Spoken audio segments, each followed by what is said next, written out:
Cassie. Is she a victim in all this? I believe Cassie's a victim in all this because she came in as she's like 18, like 19 years old. 50 Cent is finally breaking the silence and tearing down the wall around what he was forced to leave out of the Diddy documentary.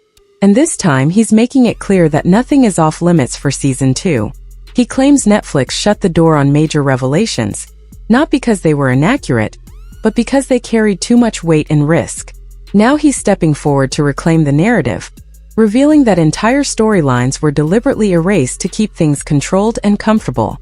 And he's ready to expose what was buried unapologetically and on his own terms.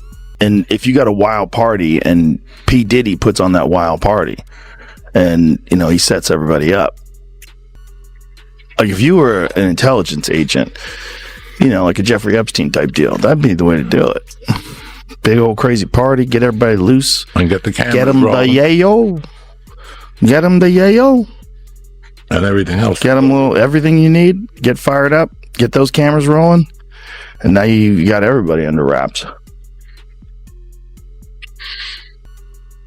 What a twisted web some folks weave. Diddy may be behind bars, but that doesn't mean his shadow has disappeared from the industry because influence doesn't vanish overnight. Allegedly, long-standing connections between Diddy and powerful Netflix executives played a major role in limiting what 50 Cent was allowed to reveal, quietly steering the project away from sensitive territory. While Diddy may no longer have the power to make direct legal threats, he's still believed to wield influence through relationships that help shape, soften, and control the story, proving that even silence can be a strategic weapon when the right networks are still intact. And if 50 do another one, and I heard he's going to put it on YouTube or do whatever he's going to do, Puff ain't going to have nothing to do with that. Puff ain't going to have nothing to do to try to stop that because he can't. Because if he could stop it, it would have been stopped. You know why he can't stop it? Because Puff know people right there at Netflix. Don't think he don't. And I don't know if this guy still work for them, but he was part of the flavor unit, Shakim. He was part of the flavor unit. He was good friends. He was cool with Puff and them. Flavor unit and them, Queen Latifah and them, they was cool with Puff. If Puff would have sent the cease and desist over there and they could do it and he had the power and they wasn't right, they would have been done it.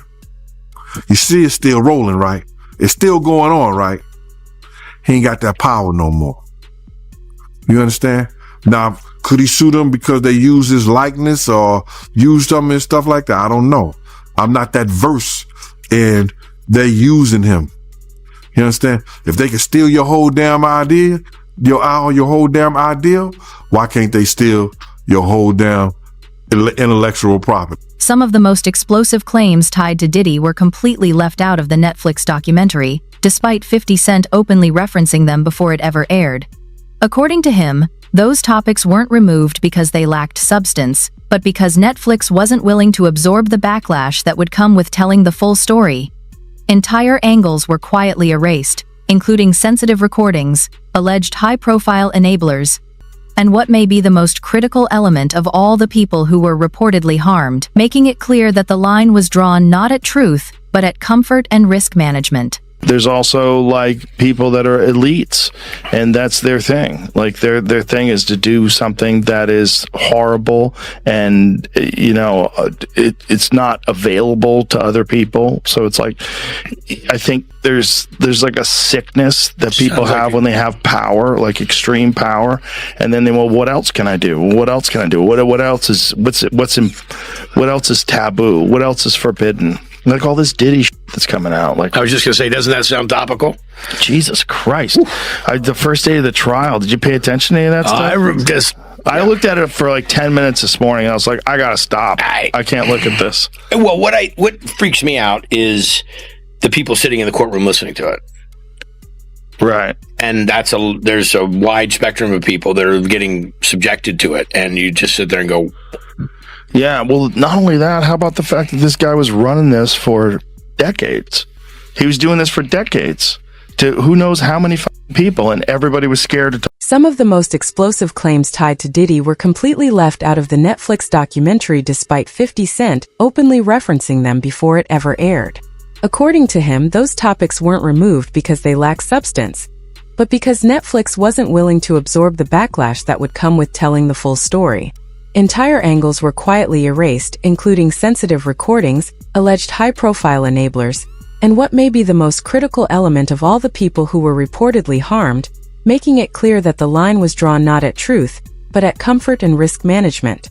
Being in the industry and not knowing where to turn, and everyone, telling me they love me and, just turn their back on you in a second.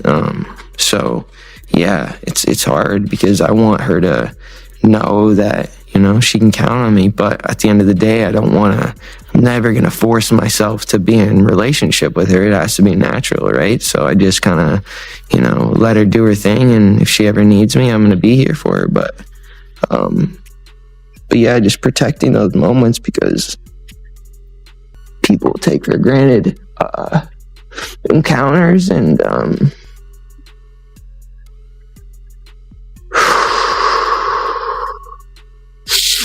yeah, so yeah, I just There's a growing wave of serious concerns about how young artists were treated during their time around Bad Boy, with multiple public figures previously hinting that troubling situations unfolded behind closed doors. Though no full account has been formally addressed, comments from artists like Justin Bieber and Usher have fueled ongoing questions, suggesting that what the public saw was only a fraction of the reality, and that deeper issues were quietly ignored or minimized. The real pressure point now isn't speculation or headlines. It's accountability, transparency, and whether those who were allegedly harmed will ever receive acknowledgement, protection, and justice in an industry that too often chooses silence over responsibility. 50 Cent was not done with Diddy. I knew 50 Cent was not done with Diddy. He just confirmed that he has more stuff on Diddy that he couldn't even fit in the 4 episodes in the new Netflix Diddy documentary. With 50, it is so hard telling what this man got his hands on, but he said this in reference to the videos that he got of Diddy before he went to jail. A lot of the personal footage of Diddy has shocked a lot of people. And I know, 50, the way you run, this cannot be all that you have. Is there other stuff that you just have not shown? Yeah, well, everything couldn't make it was 4 episodes. Right. So it was a lot. You had to pick and choose things. And on top of him saying that he has more dirt on Diddy, he is also saying that more people came to him with allegations against Diddy that never made it into the Netflix documentary. With the anticipation, they ask him, are you going to make a second documentary and put it on Netflix since you have all of this stuff? And he says that he is about to put it on YouTube. With everything that was out and all of these people that were coming forward, have there been any new tips that you've gotten since it has been released? Well, yeah, everyone starts to feel a little more comfortable when they see other people telling their truth about it. Yeah. So, yeah, it's got to be something on YouTube coming. Yeah. I know. I'm not going to lie. I felt like certain things were left out of this documentary, but now to hear him confirming it and saying he still has more and this man is about to post them on YouTube, I can only imagine what we haven't seen yet. Okay, this is getting absolutely crazy. So yesterday we heard 50 Cent confirm that he does have more video footage of Diddy, and now he's saying he has 140 more hours of video footage of Diddy. Now in a post he made about this video footage, he is saying he has 140 hours, and he did it with a video where there was a man claiming that 50 Cent has video footage of Diddy doing alleged criminal activity, and this could possibly get him more time. And this is the post that 50 Cent made. Correct, 140 hours of footage. I don't understand why he filmed himself, but I'm glad he filmed himself. The people who are supporting him will be quiet very soon. 50 just came across in that secret little Diddy footage that he paid from the videographer that Diddy didn't pay. They are saying 50 has footage that will not only add more time to Diddy's sentence, but Diddy might not ever come out. Listen up, check this out. Now, y'all know that footage that where Diddy is behind the scenes talking to his lawyer and all of this stuff, and people like, damn, what was Diddy recording it? Well, Diddy was recording it because he thought he was about to beat the case. So he wanted to do a Netflix documentary. Didn't pay the guy, and then 50 got all 140 hours of footage of secret Diddy tactics. Well, there's a guy named Neil who was mentioned in the court, works right up under Diddy, was organizing everything. Allegedly, they are saying that he is on video, film, tampering with witnesses, giving out addresses, offering money, bribing, we'll pay for your lawyers, all kind of shit that could be counted as witness tampering, obstruction of justice. And 50 of all people has his hands on this footage. And I'm hearing that this could implicate Diddy's lawyers in some bullshit. They could be charged. This is getting wild. And I'm hearing that this 50 Cent documentary is just a Diddy reportedly pointed to serious concerns involving vulnerable individuals and long-standing misconduct. Yet, much of it never reached the courtroom or the Netflix documentary.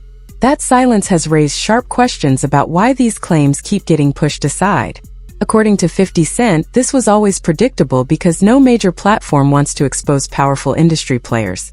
That's exactly why he plans to release the second season independently, knowing full well he won't have industry backing, but choosing truth over approval anyway.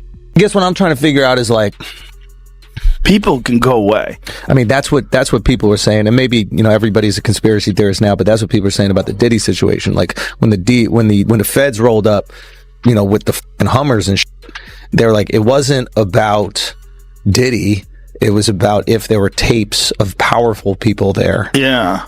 Oh, I'm sure. They were the ones that called. They're like, I need to protect myself, so go in there with all the things and rip any tapes or any evidence. Prince Harry was hanging with Diddy. I mean, everybody hung with Diddy. That's the other tricky thing. Like, Diddy hung out with everybody. And I've spoken to a bunch of people who are like, yo, great dude, like, always there for you, never asked for a single thing. Till 1 a.m. And then freak off. Everybody says, get out of the house. Yeah. It's like the gremlins start eating after midnight. Everybody tells the stories like, I saw her go upstairs and these dudes are like right on the couch. Yeah. And then I go in this room and these guys. Powerful figures in Hollywood are said to have leaned on Netflix to strip critical sections from the documentary, including the real names of those who allegedly enabled and shielded Diddy at every level. Insiders claim these removals had nothing to do with storytelling and everything to do with containment, as the platform reportedly chose self-preservation over transparency. Court TV has just confirmed that the family of Tupac Shakur is investigating a potential link between the murder of Tupac and Sean Diddy Combs. This coming from attorney Alex Spiro, who represents Tupac's family. Now, this investigation had been previously reported by unnamed sources, but earlier today, Spiro confirmed to our Court TV team that he and a team of investigators has been hired. Sean Combs allegedly had business dealings with Dwayne Keefe D. Davis, who will go on trial next March for the murder of Tupac. This was back in 1996. Some have speculated that Diddy ordered Tupac's death.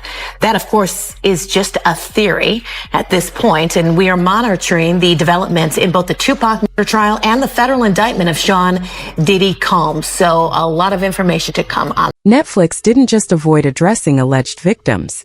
It also left out Tupac's family entirely.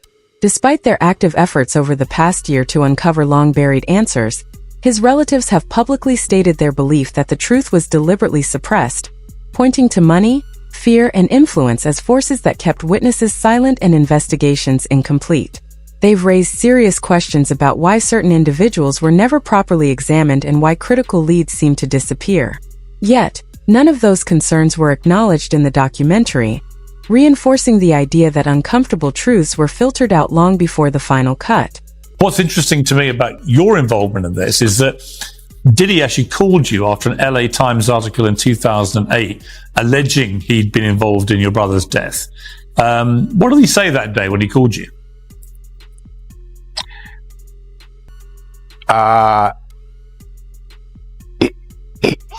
He was in town. He was in LA at the time. He was on the radio. He asked a local DJ that we all know, Big Boy, to reach out to me because he wanted to speak to me about something. This is a few years after Pac's murder, and you know, we all were familiar with all the rumors and stuff. I said, yeah, let me talk to him. So he called me, and you know, I had my guys with me, Thug Life guys, and we heard what he had to say. He basically said he ain't have nothing to do with my brother's. And I told him the truth is still yet to come out, so we're going to see. Here we are 27, 28 years later. Looks like there's some doubt in that statement. So, thus, along with all the other suspicions that people have, it was time for it to be investigated. In a statement at the time, Diddy declared, "This story is a lie, the LA Times story. Neither I nor the late Notorious had any knowledge of any attack on Tupac before, during, or after it happened." Do you think that was an honest statement? My opinion is that I don't believe it was 100% honest statement. Another critical detail quietly left out was the fact that Diddy had direct contact with Tupac's family, a moment that could have added major context to the story. In October 2024, Moper Shakur spoke on Times Piers Morgan and Censored Times about the ongoing investigation, stressing that the situation runs far deeper than what the public has been shown. He revealed that Diddy personally called him in 2008 to claim his innocence, a moment Moper says he never dismissed, but never accepted either. His response was simple and telling: "The full truth hasn't surfaced yet. And until it does, unanswered questions will continue to loom over everything that's been left unsaid." It's bigger than Diddy, bro. Cause you know who else they was doing investigation on during that whole time period? It was the mayor and the politicians in New York City. They turn around and give him the key to the city. All the mayor people that he brought on here in New York City are all resigning. They all resigning. People ain't gonna tie this together, but if you look at it, you have to say, because of Mayor Adams and his relationship with Diddy, it brought on the Southern District of New York to start investigating Diddy on civil lawsuits that was put against him. Because the feds is going after all these politicians in New York City. Yeah, the feds revealed that, anybody that, participated in any, criminal behavior at his freak-offs, they're going to pursue. Listen here.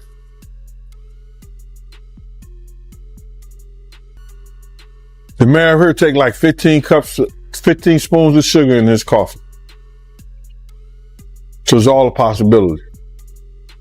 Do you think it's any celebrities on them tapes? Bro, he gave celebrity parties. So what you think? That Diddy was running some kind of Epstein type deal where he was filming everybody, right? That's the rumors. Yeah, I don't know that there's any proof or anything other than that. The thing is, we're getting the rumors from the internet, and the internet thinks that the Taliban took out that bridge in Baltimore. So it's like, who knows? Who knows what's real? That's what Diddy's lawyers, I think, said. It was like that these are just trumped up charges. Not trumped up. I don't think they said that, but like bullshit charges.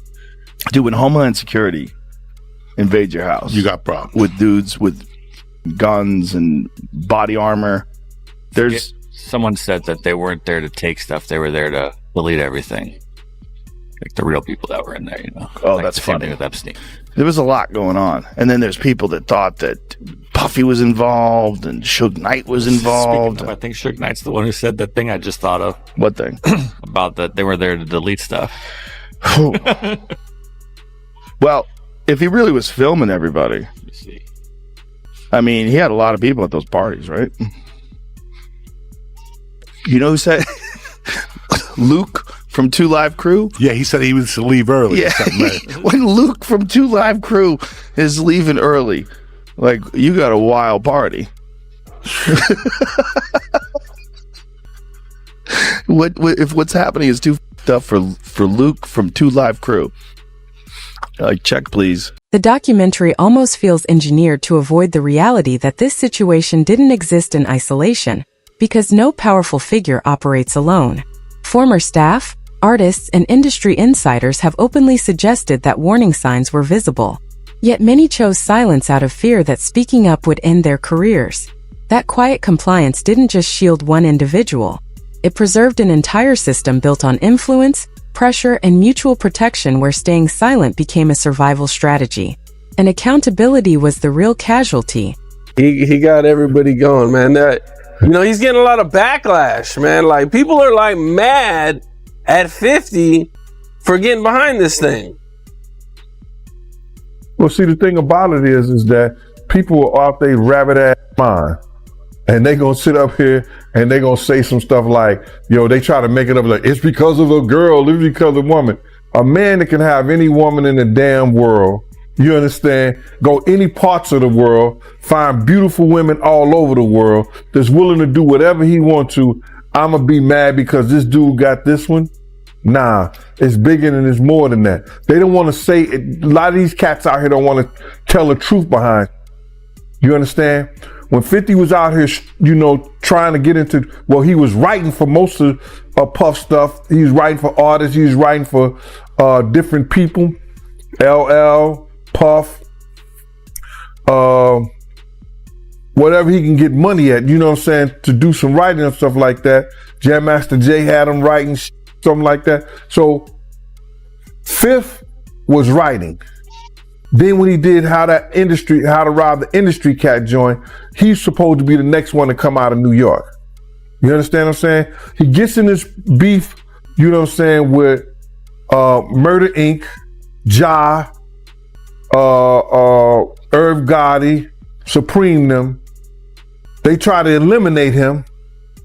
Then Puff and the other people put a tag on him where is that, don't let him make no money. Don't sign him. You ain't gonna have nothing but problems. They put a bad tag on him. You understand? He got to go to the West Coast and with Dre and Eminem to get his deal. You understand what I'm saying? So they put this tag on him to stop him from eating his craft. You understand? They try to kill him. You understand? Because they got a problem with him. And then you supposed to have some love. So people who try to take you out of here, try to stop you from eating and everything like that. Diddy was a part of that too. The backlash against 50 Cent has exploded because his revelations threaten far more than one name.